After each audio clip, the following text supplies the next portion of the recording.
자, 그래서 도망가는 방법, 완벽형 성인 아이들은 어떻게 도망간다고 얘기해 드렸냐면, 인간관계를 하면 힘드니까 관계를 안 하기 위해서 거리를 유지하고, 대신 뭘로 관계를 하냐면 일로 관계를 한다.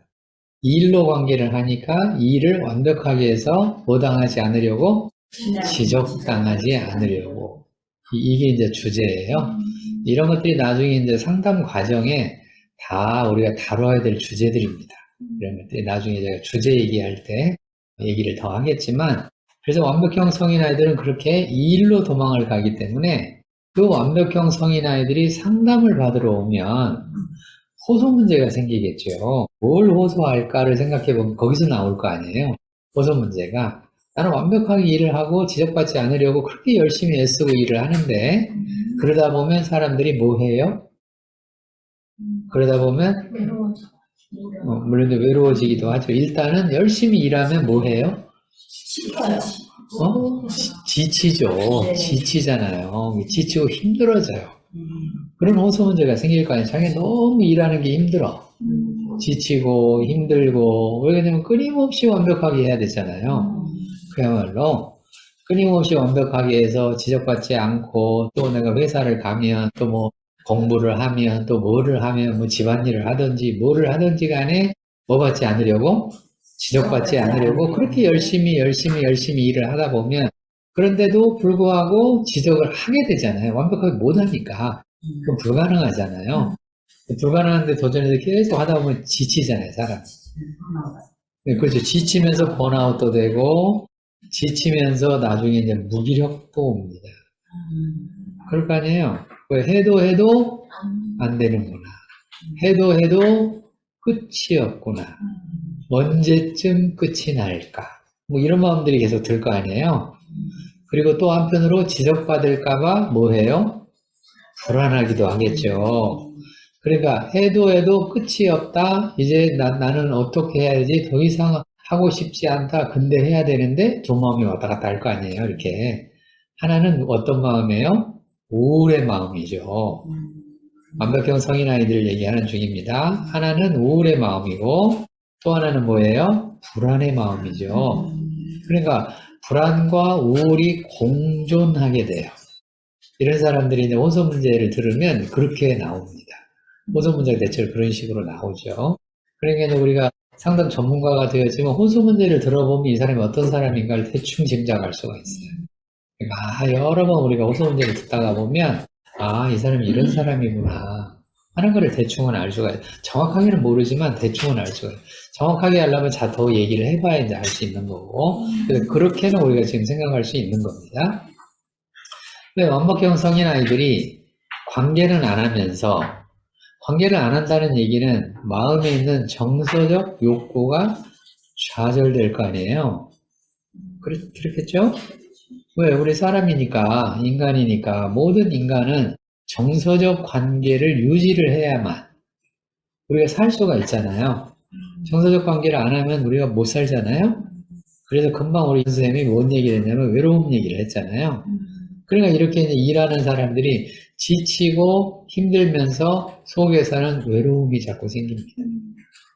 그래서 이 완벽형 성인 아이들이 자주 빠지는 사람들이 있어요. 특히 여자들이 만약 완벽형 성인 아이다, 누구한테 빠져요? 바람둥이한테? 그렇죠. 제비들한테 빠집니다. 금방 하시네요. 네, 빠져요. 그럴 수밖에 없죠. 왜냐면 제비들이 너무 따뜻하게 잘해주잖아요. 공감 잘하거든요. 우리 상담 전문가들보다 더 공감을 잘합니다. 우리는 그걸 일로 하지만 그 사람들을 실전에서 하잖아요. 우리는 전문적 훈련으로 그걸 하지만 이 사람은 자기 삶이잖아요. 삶에서 그걸 하지 않습니까? 그래서 아무튼 실전보다 더 좋은 건 없어요. 실전보다 더 잘할 수 있는 건 없어요. 우리가 어렸을 때부터 실전을 하면 정말 잘하게 돼 있습니다. 그런 거니까. 그렇게 생각해도 이렇게 정서의 욕구가 너무 큰데 안 하고 살잖아요. 일만 하고 살잖아요. 관계는 일관계를 하고 살잖아요. 그러니까 누가 조금만 공감을 하거나 이해해 주거나 받아주거나 하면 싹 넘어가 버리죠. 그럴 수밖에 없죠. 2단에도 잘 빠져있네요. 그럼요. 2단에도 잘 빠지고 3단에도 잘 빠지고 넘어갈 뻔했잖아요. 예, 웬만하면 4단, 5단까지 네. 갑니다. 그래서 이런 사람들이 1단 일을 하면 그 다음은 2단에 빠지고 이건 괜찮은 농담이었죠. 예. 제가 강의하다 보면 이런 농담은 나와요. 강의 안 할 때는 이런 농담이 안 나오고 아재 개그가 나옵니다.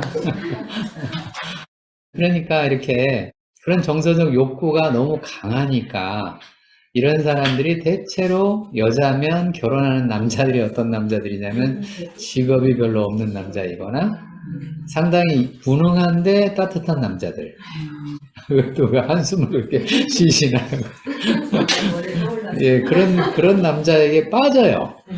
그럴 수밖에 없잖아요. 왜? 자기는 일을 열심히 하니까 어느 정도 사회적인 포지션도 있고, 그 다음에 돈도 벌고 그럴 거 아니에요. 그러니까, 아, 돈은 됐다, 이 생각을 할 거 아니에요. 그런데 뭐가 필요하다, 나는? 내 마음을 알아주고 정서적 관계를 잘하는 사람. 이런 사람이 필요하다고 해서 떠오를 거 아니에요. 그러니까 그런 사람들하고 매치가 됩니다. 매치가 되니까 그런 남자들이 대체로 또 뭐 다 그런 건 아니겠지만 일부의 그런 남자들 중에 직업을 제대로 못 가지는 남자들이 종종 있거나 직업을 가졌다 하더라도 자주 바꾸면서 나중에 그만두는 남자들이 있거나 등등등 이렇게 연결이 돼요. 인간관계로 얘기를 하면 이게 완벽형 성인아이들이 빠지는 함정들입니다. 이렇게 돼서 나중에 상담을 받으러 와요. 그럴 거 아니에요. 그런 이제 호소 문제를 가지고 상담을 받으러 온단 말이에요. 이건 이제 화가 나서 온 사람들이고요. 아까 불안해서 온 사람도 있을 거 아니에요. 우울해서 온 사람도 있을 거 아니에요. 호소 문제가 이런 식으로 형성이 돼요. 그러니까 여러분들이 호소 문제를 들으면 호소 문제를 듣고 이 호소 문제가 무엇을 의미하는지를 자꾸 생각해 보셔야 되는 거예요. 그래서 제가 슈퍼비전 할 때 종종 상담자들한테 물어봅니다. 호소 문제를 들었으면 그게 뭔 뜻인지를 아냐. 이 질문을 자꾸 제가 하는 거예요. 하면 상담자들이 종종 뭐라고 저한테 얘기하냐면 내담자가 한 말만 해요. 데이터만 얘기를 한단 말이에요. 내담자가 한 말만 자꾸 얘기를 하면 이 사람은 내담자하고 상담자하고 수준이 똑같은 거예요. 그렇잖아요. 내담자가 뭐라고 얘기를 하면 상담자가 그걸 알아듣고 그 내담자의 말 이상을 우리는 가지고 있어야 돼요. 그게 전문가란 뜻이잖아요. 이해됐어요? 그러니까 내가 자꾸 물어. 이게 뭔 말이냐. 호소 문제를 얘기하면 이게 무슨 뜻이냐, 무슨 말이냐, 이런 질문들. 이런 질문을 안 들어본 사람들은 어렵죠. 처음 들어보는 사람들은 되게 어렵습니다. 저게 뭔 말이야. 아니, 저 질문 자체가 뭔 말이야. 아니, 내담자가 호소를 했으면 호소 문제가 호소 문제지, 호소 문제가 뭔 말이라는 게 뭔 말이야. 아니, 콩이면 콩이지, 뭐, 콩이 뭔 뜻이냐고 물어보면 이게 뭔 말이야. 그럼 나는 콩밖에 모르는데 그냥 콩 이렇게밖에 대답을 못 하는데, 그럼 뭘 피하라는 거야. 등등등. 이러는 경우가 종종 왕왕 있어요. 지금도 제가 얘기하잖아요. 완벽형 성인아이들이 도망가는 방법부터 얘기를 하잖아요. 도망가는 방법이 뭐냐면 아무도 나를 못 건드리게. 도망을 갔는데 관계를 안 하면서 동서적 관계 안 한다는 뜻이에요. 안 하면서 일로 자꾸 하다가 지치고 피곤하고 힘들어지고 무기력해지고 지적당할까봐 불안하고 결국은 내가 이걸 다 완벽하게 다 할 수 없다라고 하는 이런 마음이 들면 우울해질 거 아니에요. 이런 마음 상태를 가지고 이 사람들이 호소 문제를 낸다. 그러니까 거꾸로 우리는 호소 문제를 들을 거 아니에요. 우리 상담자 입장에서는 호소 문제를 들으면 그 호소 문제를 쭉 여기까지 연결해서 이해하고 있으라는 얘기를 하는 거예요. 그래야 이게 뭔 말이냐라고 물으면 이게 대답을 할 수가 있잖아요. 이렇게. 아, 이게 이런 뜻입니다. 이게 이런 뜻입니다. 이게 이런 뜻입니다. 이렇게 내가 알아들었습니다. 라고 얘기를 하면 이게 전문가적인 대화가 되잖아요. 이게 프로페셔널 커뮤니케이션이니까 그게 될 거 아니에요. 그렇게 이해를 하라고 지금 바꿔서 제가 얘기를 또 해드리는 중이에요. 접수되셨죠? 네. 예, 그렇게 하나 생각하시고요. 이게 완벽형 성인아이 하나 얘기해드린 겁니다.